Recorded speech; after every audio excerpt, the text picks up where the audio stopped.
you was too strong to go wrong.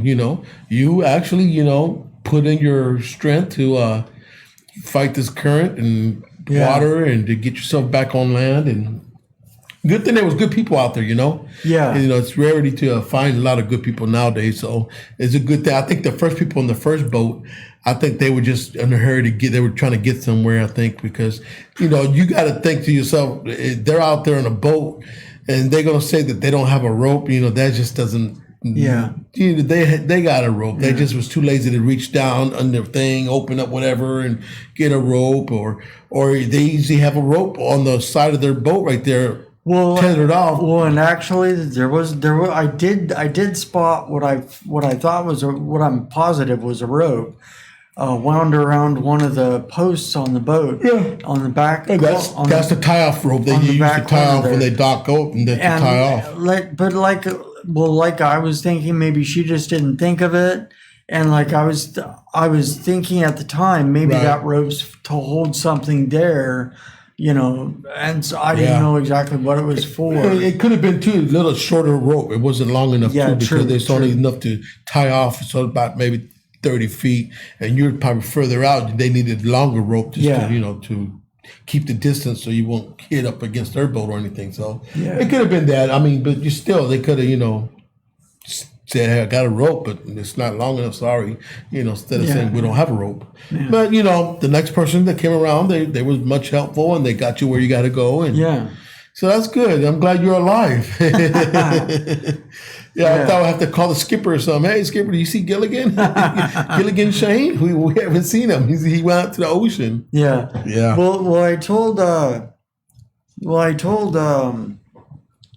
Tammy before I left the house yesterday morning. I told her, yep, I'm off to go. I'm gonna go kayak. I'm gonna go kayak across from Owen Beach, from Point Defiance to Vashon Island, and my original plan, anyway, I told her that, and she's like, well, be safe. And it's like, what an adventure I ended up having. But, it's like, I don't know. So far as I'm concerned, my safety wasn't really an issue the whole time. It's just like trying to end up where I wanted to end up, just trying to get where I was going. Well, it was just harder than hell. That's amazing. You're always adventuring. You're venturing out and always come back with some kind of adventurous story. Yeah. Something's always happening with you, Shane. You just got to write another book, buddy. Got to write another book. One of my friends on social media, she commented on my post about that last night. She said something like, it's always an adventure with you. Yeah. She said, I love reading all your posts because it's always an adventure. And it's like, first thing in my mind was, in reality, I wouldn't have it any other way. Yeah. Exactly. Like my reply to her was, when I was boring, my life was boring. When I was depressed, my life was depressing. Right. And it's like, now that I'm more alive, my life is, just more alive. More alive, more things coming, more vibrant, happening. Yeah. Good things that are happening. They're not bad things. I mean, right. In a bad situation, you still made it out to be a good thing, Yeah. So, that's the beauty about life, everything that we encounter, it could be ugly and bad, but, it's how we accept it, how we deal with it, A lot of people deal with, if something bad is happening, it's not going their way, first thing that they do is they flare their arms up. Oh my gosh, this and that, and boom, I hate you, I hate you, I hate this and that. And then instead of receiving it and saying, well, you know what, I receive it, and do the best I can with what I'm dealing with. That's all you got to do, Don't bullhorn everything and try to, just overshadow it with anger and frustration. Yeah. And I'm learning that because I'm learning that playing golf. When I'm playing golf in the morning, when I go play golf, there's sometimes I'll hit my drive and I'll hit the ball to the right and it just like, it frustrates me, but I have to catch myself and say, well, it's just golf, it happens, just try better on your next hit when you do it, or if I hit my second hit, my 4-wood, people don't know what golf is, but 4-wood it's a different kind of like an iron, but it's a little bigger to hit with the head on it. It's bigger, and I usually use that in my second hit, and sometimes I hit it real good. And then sometimes when I hit it just slices off, go to the far right. I'm like, oh my gosh, and I get frustrated, but it's like, no. And I turn around and say to myself, I just got to get better. That's all. Just got to get better. Yeah. And that's what we have to do in our daily walk and throughout our life. We always got to look at things and tackle it in a positive way. So, I was supposed to have my homeboy, my friend that I grew up with. He was supposed to show up and come in today. I don't know. Maybe he overslept. I don't know. I know he works. He works nights and stuff. Oh, okay. And so I don't know. Maybe he overslept and forgot that. So maybe he'll text me here in a little bit, and maybe if he makes it in good time, and maybe we can get 10 minutes out of him. We grew up together, and we grew up in Cali, and we grew up in the same neighborhood, Carson, and all truth with him, he was game banging out there a lot, and I think he was more active in the game banging life than I was. He was always out there getting in trouble, getting caught up, and he always had the persona of, I have to let them know that I'm a gangster. Yeah. And he was the gangster, and I got mad respect for him because we grew up together, and we've been through a lot together, and we both went down that road where he ended up going to prison as well and did time in prison. And as he's doing time, he's realizing that this is not what I want to do the rest of my life. And then, so be it. He ended up doing time and he got out, and then kind of came up this way, and he came up here to meet some girl, I think. And then he ended up staying out here. He stayed out here for a while, and I didn't know he was out here. I came out here in '97 to help my brother out with some stuff. And when I came out here, I wasn't doing what I do now, the positive stuff. I was still out in that lifestyle, being a little hood dude from the hood, and being a little drug dealer, etc. And then I heard a story about this guy that my niece's boyfriend brought his name up. Yeah, I met this guy named, he's from some neighborhood in LA called the Patch or something. And I'm like, and then I overheard him. So I said, what's his name? And he brought up his name. And his name is, I think he calls himself Slim. And Slim, is he tall, dark skinned? Yeah. I said, that's my homeboy.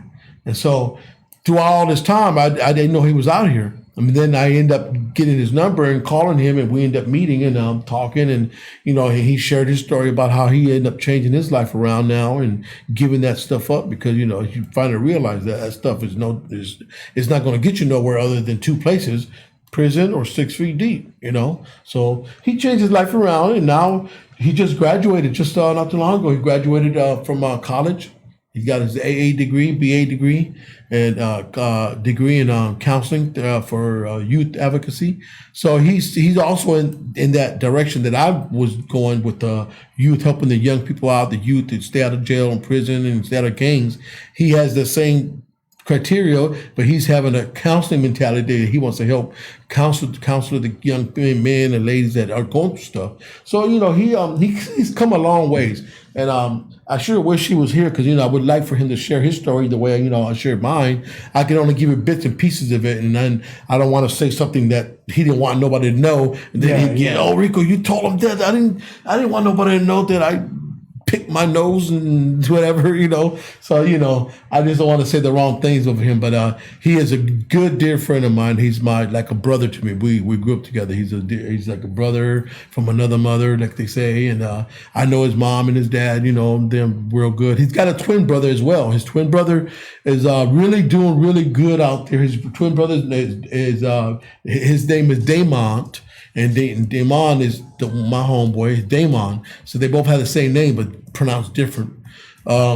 His brother he does workouts. He's got workout videos and all that. He's well known around towards Oakland, California to Southern California. He physically trained. His brother physically trained the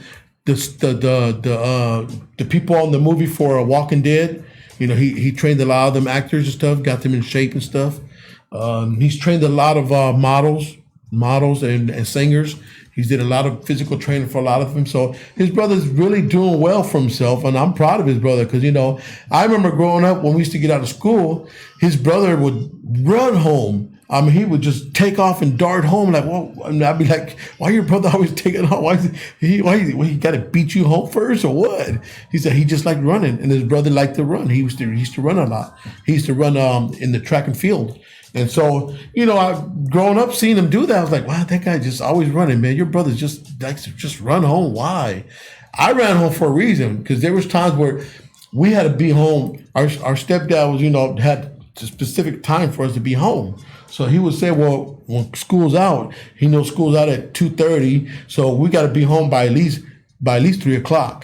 And we walked to school. So school was probably I would say a good maybe 5 to 7 miles, maybe 10 at the most. And so we would have to walk to school, and we would run home to make sure we make it home by 3. Now he's not home; he's at work. But there was times when we're making home by 3:10, 3:15, because we're messing around, goofing off, and he'll find out that we didn't make it home till 3:15. We'll say, no, we were home at 3. He said, no, you wasn't. I know what time you got home, because he had the neighbors watching, and they'll tell him. You know, he'll call them and, hey, did you see my kids? Did they come home at 3:00? Oh, I think I seen them come home by 3:20, 3:30. Like, oh, okay. And then we get in trouble. We get a whooping because we didn't come home like we were supposed to. So, you know, our stepdad taught us responsibility. At the same time, he also was very strict with us. He had strict guidelines for the home. And it was really rough because, you know, he was old fashioned.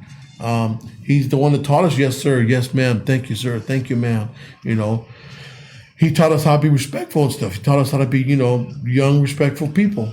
But at the same token, you know, he was very, how would I say, we would get whippings a lot. If we got in trouble, we all got whoopings. And for whatever reason, I always end up getting the most whippings out of everybody. You know, even though if I didn't do nothing, everybody just say I did it, and I just agree with them. Yeah, I did it. Okay, well, go get the belt and give you a whooping, and I get a whooping.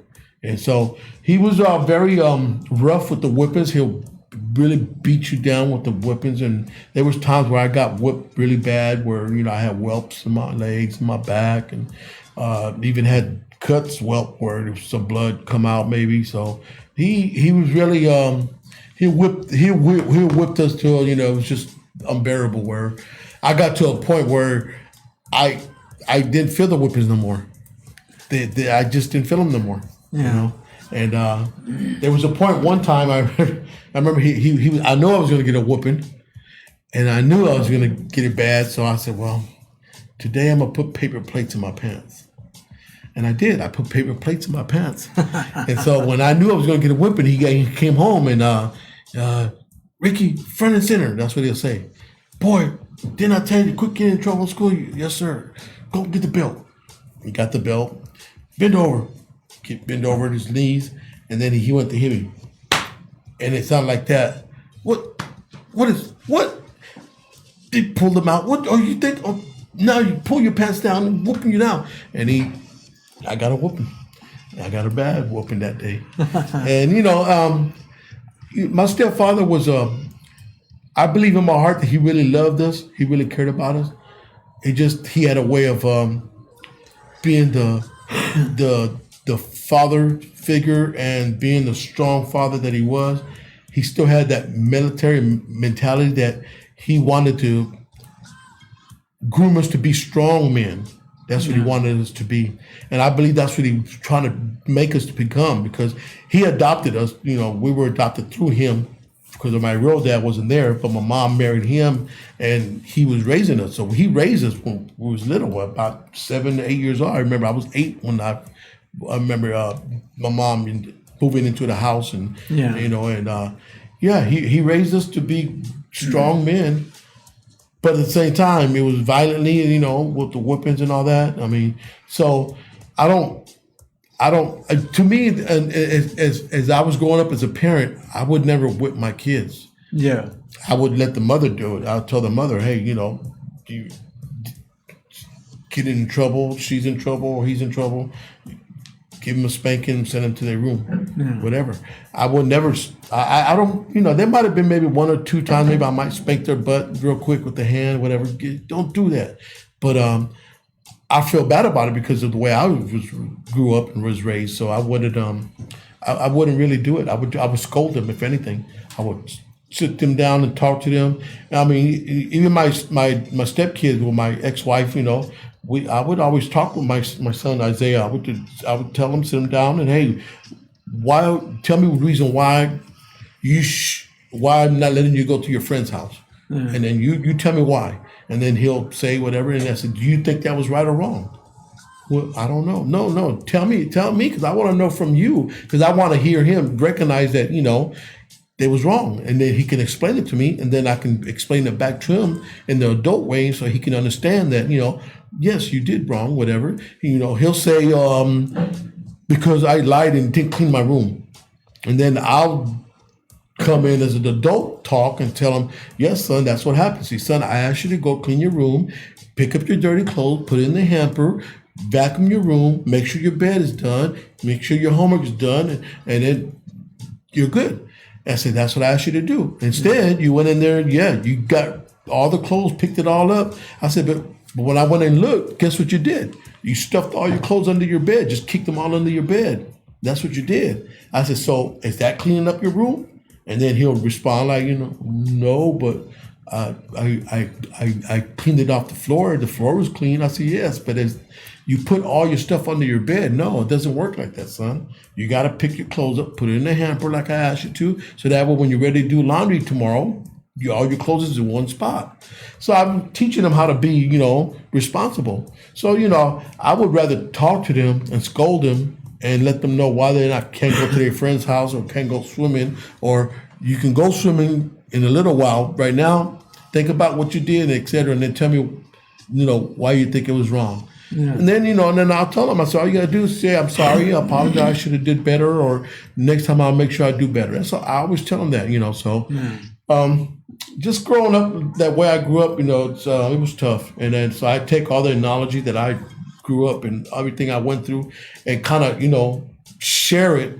But at the same time, I want them to know that, there's tough love and there's love. Yeah. And tough love is the greatest thing you could ever do with your child, your children.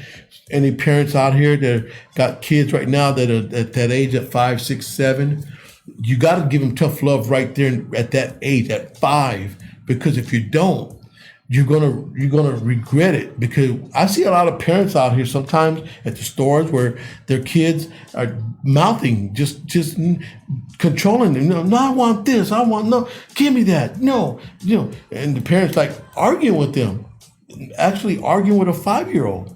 No, maybe you'll get it. Okay, just hold on to it. We'll think about it.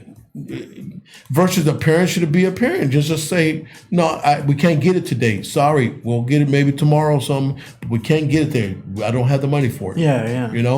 And when parents don't exercise their authority as a parent, kids recognize that, and then kids will run all over them.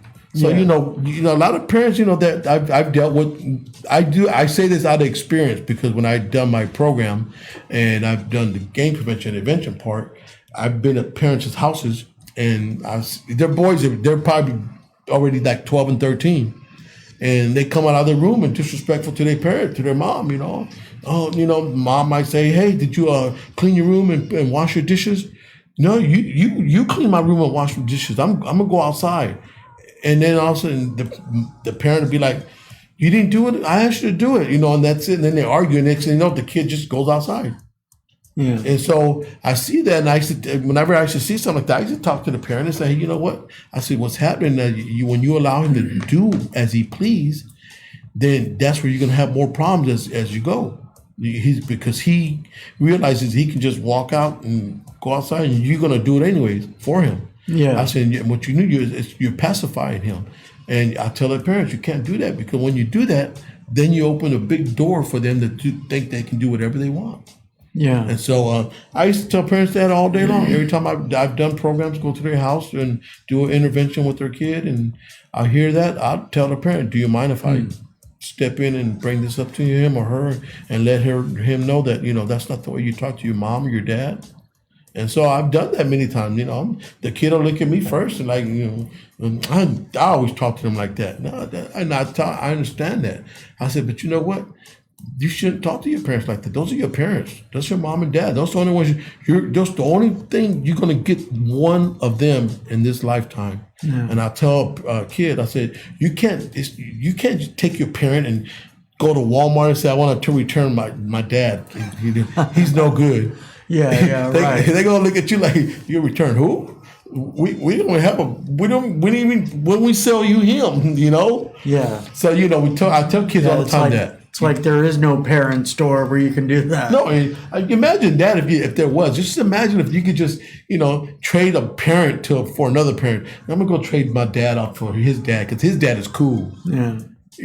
And then they could be the worst case scenario because that dad could be the worst because your attitude. Yeah. Well, what could really suck is is if they had like a one-time policy to where, okay, you can exchange your parent, but only one time. Yeah. And you do it, and then you end up being like, oh man, that was the worst choice ever. How did I end up with this dude? Yeah, parenting is tough. I was just talking to one of the young ladies that works at the golf course, and she was telling me that one of her sisters is going to have a baby. They already have one, and that she's barely can handle that one. That's I think 3 years old already or 4, and then she's about to have another one, and then she's like, and I don't know how she's going to manage that because she can't manage that. I don't know what's going to go. And I told her, I said, well, parenting at this millennium, this tough time of years, and this century, it's tough and expensive.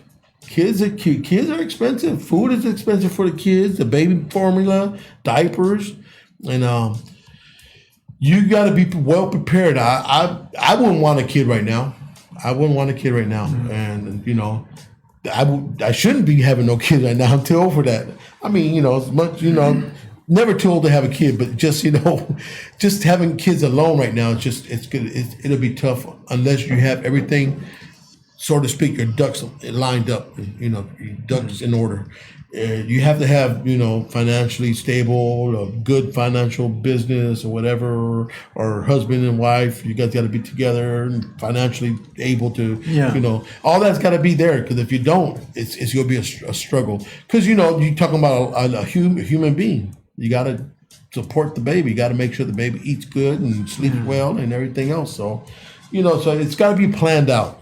So for any young ladies out there that talking about want to have a kid or having sex without protection, next thing you know, you're pregnant. I mean, you don't do it. Don't get pregnant. Don't mess around like that until you know exactly what you want to do with life. Yeah, with primarily just me not being necessarily financial stable enough a lot of my life I've been at the point where I haven't been financially stable enough to have my own ducks in a row, if you will. And so it's like I've always thought, if I did have a kid, how the heck would I support the kid? The kid would be eating rice and the kid would be eating just real cheap food and not very nutritionally sound and everything, just like me. And as it is, I eat pretty good, but it's like and I eat, actually nowadays I'm eating better than I ever have. Well, a lot of these kids they eat a lot of takeout. A lot of parents buy them a lot of takeout because some parents don't want to cook, and so McDonald's it is, or Jack in the Box, or Taco Bell, or I like takeout food. I like having good burritos, stuff. Some of it's not really that great. It's healthy, but that's food. So you eat what you can. Yeah. But it's just I don't know. I was 14. I was 14 when I had my first son. I didn't have it, but the girl, I was 14 and she got pregnant, and I was 14 at that time, and it was tough. She was pregnant about 6 months, and her parents didn't even know. Jeez. Didn't even know. She would wear big jackets around the house, and I always wore a big jacket and all that. And for 6 months, they didn't know. That's crazy. For 6 months, and then she finally told them. They finally realized, wait a minute, you look like why are you wearing a jacket all the time? Take your jacket off. She's like, well, I got to tell you. And I remember the day when her dad and her came over, marching over to my house. I seen them coming on like, uh-oh. And her father, he was kind of scary at first because he had that Martin Luther King voice and that look. Yeah. And he was tall then, so he would come over. I could see him coming, and he would come to the door and knock, and then my mom opened the door and hey, Carmelita, how you doing? And my mom, bien, I'm good. What can I do for you, Mr. Battle? And well, we have a problem. We have a dilemma here. And she's like, oh, really? What is it? My daughter here, you see her? You see anything different with her? And she's like, oh, she's pregnant. Oh, congratulations. And he's like, yeah, congratulations. Your son and my daughter are going to have a baby. My mom was like, huh, mijo? Who? Mijo, this is going to have a baby now. Oh, now what's she going to do? So I guess I'll cut grass. And I did. I started going out cutting grass on the weekends to make some little money, and try to see go. By the time she had the baby, I'm trying to participate to be a young father, and cutting the grass. I go over to go try to see my baby, and the mother didn't care for me. She did not care for me at all. The dad didn't care for me at all, but he knew I was trying. But the mother was she's the one that had the rod. I'd come knock on the door, Miss Battle, how you doing? What do you want? I want to see my son, and I got some diapers. Put the diapers right there by the door. He's asleep. Okay, I can hear him crying. Well, he's not right now. It's not a good time. So it was a tussle between me trying to be a young father, and then her mother not allowing us to be trying to be parenting. So it was tough, it was tough. And there was times, like I said, I got into that lifestyle, the hood life, and start being a drug dealer and all that. And I was making money doing that. And then as my kids started getting bigger, I'll see him every now and then come outside. And I remember, I think he was probably about already going on 1.5, maybe 2 years old. And I remember seeing him come outside, and he ran, Dad, and he hugged me, and I hugged him, and then I snuck $100 bill in his back pocket and told him, you tell Mom to buy you some clothes or whatever, and just money in your pocket. It's your money, okay? Your money. My money? Yeah, your money. And I try to do it that way. I try to, and there was times I try to give them money and stuff, go over there and give money. And I remember she would get mad, wouldn't accept it, because she would say, oh, you're out there drug dealing. I wouldn't want drug money and all that. I'm like, I'm not doing nothing wrong. I mean, which I was, but I still was money. I thought it was the right thing to do still, to give money, because I had it. Yeah. So, as a young father back then, it was just really tough. And now my son, he's a grown man. He's big. He's actually he'll be 30. He'll be 35. He'll be 30. Yeah, he'll be about 34, 30. Yeah, he'll be about 35. And he's got his own physical fitness that he does out in Minnesota. Oh, right. It's called it's on YouTube, called Battle Tested, and he helps out the youth to stay physically fit.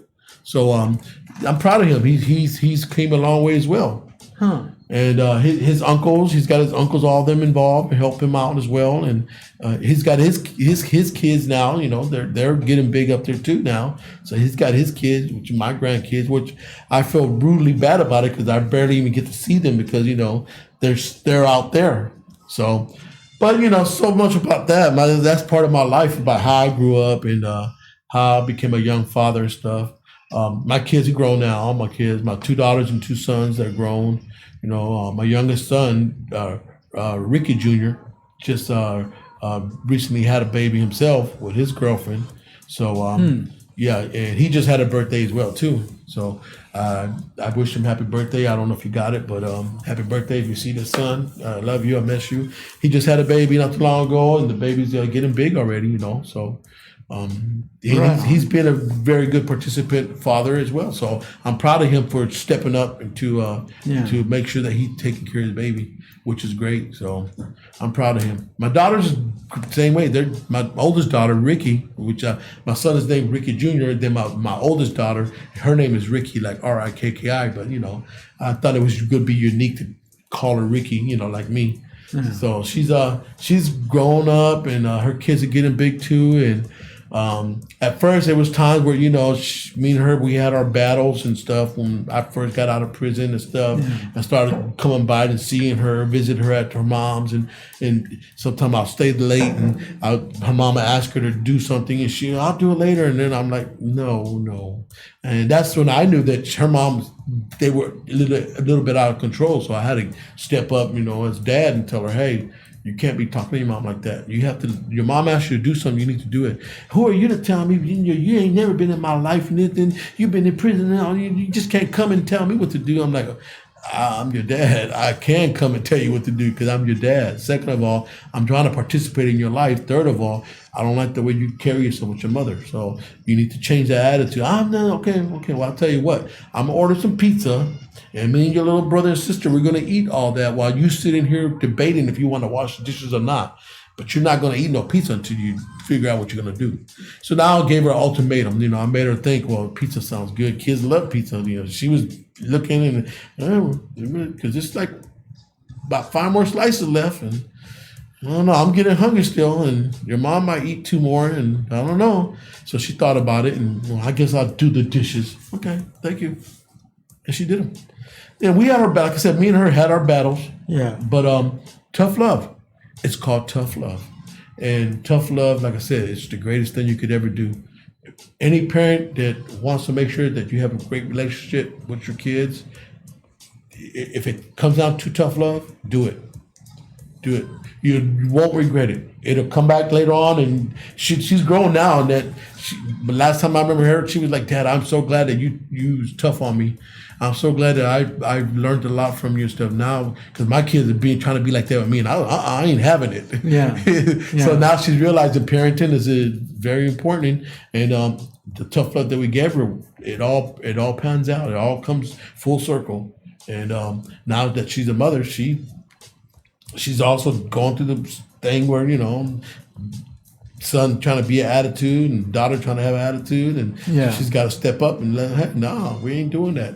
And so I'm proud of her. I'm proud of my daughter Ricky. My daughter bought a Porsche. She's also she's doing good and stuff. She has her son, and he's getting big too and stuff, and so I'm proud of her as well. She's a great daughter. She's a great mother and stuff, and she's me and her probably the most closest together. Me and her always stay in touch and whatnot. Yeah. But she's a great mother. She's an awesome mother, and I'm proud of her. And then right on. Like I said, my kids, I'm proud of my boys because I was scared for my boys. I thought, because a lot of people always say, well, if you've been to prison and did time and got involved in that life, your boys are probably going to be the same like you. And I'm like, no, they better not. But I can't control what they do in their life. Like my youngest son, he got himself in a couple troubles. He got himself in trouble a couple times, and he went to jail.